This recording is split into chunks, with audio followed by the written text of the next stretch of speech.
কার্যক্রম নিষিদ্ধ আওয়ামী লীগের কর্মসূচি ঘিরে রাজধানীতে নিরাপত্তা জোরদার করেছে আইন শৃঙ্খলা বাহিনী। আর সেই খবর জানাতে যাত্রাবাড়ি থেকে আমাদের সঙ্গে যুক্ত আছেন শম্পা বিশ্বাস। শম্পা, যাত্রাবাড়িতে যান চলাচল এবং আইন শৃঙ্খলা পরিস্থিতির সবশেষ কি অবস্থা জানতে চাই আপনার মাধ্যমে।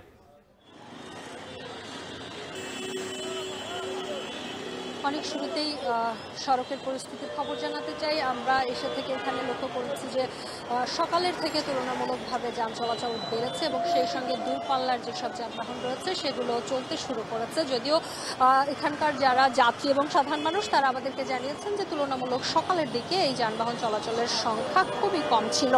আমরা বেশ কিছু যাত্রীদের সঙ্গে কথা বলেছি, তারা বলেছেন যে এখন পর্যন্ত পরিস্থিতি স্বাভাবিক দেখছেন এবং তারা নির্বিঘ্নে যাতায়াত করছেন। তবে কিছু কিছু যানবাহনের চালক আমাদেরকে জানিয়েছেন তারা সকালের দিকে রাস্তায় বের হননি, কিছুটা আতঙ্কের কারণে বিকেলের দিকে তারা রাস্তায় বের হয়েছেন যানবাহন নিয়ে এবং তারা রাত পর্যন্ত রাস্তায় থাকবেন, কারণ তারা জানিয়েছেন তাদের জীবিকার একমাত্র উপায় আসলে এই যানবাহন চালানো। ফলে তারা যদি ঘরে বসে থাকে তাহলে দিনের আয় বন্ধ থাকবে, তাদের পরিবার পরিজন নিয়ে এক ধরনের দুর্ভোগে পড়তে হবে।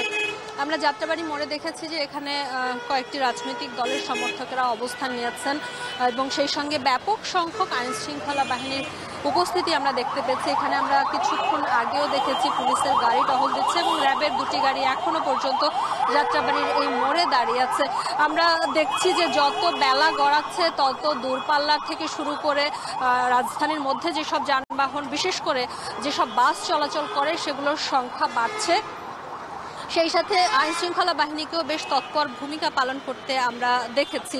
আমরা রাজধানীর বেশ কয়েকটি জায়গায় কিছুক্ষণ আগে ঘুরে দেখেছি যে সব সড়কগুলোতেই যানবাহনের চাপ বাড়ছে। বিশেষ করে যাত্রাবাড়ি এলাকাতে খুব দ্রুতই যানবাহনের সংখ্যা বেড়েছে এবং যখন আমরা এখানে এসেছি দুপুর নাগাদ তখন দেখেছি যে সড়কে কিছুটা হলেও যানবাহন কম ছিল। তবে আওয়ামী লীগের যে কার্যক্রম অর্থাৎ লকডাউনের যে ঘোষণা ছিল সেটির সঙ্গে সাধারণ মানুষ অনেকটাই বলেছেন যে মানুষ একাত্মতা ঘোষণা করেনি, বরং তারা স্বাভাবিক কার্যক্রমের জন্য বাইরে বেরিয়েছেন।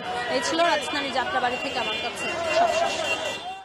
কার্যক্রম নিষিদ্ধ আওয়ামী লীগের কর্মসূচি ঘিরে রাজধানীতে নিরাপত্তা জোরদার করেছে আইন শৃঙ্খলা বাহিনী। আর সেই খবর সবশেষ জানছিলাম সহকর্মী শম্পা বিশ্বাসের মাধ্যমে।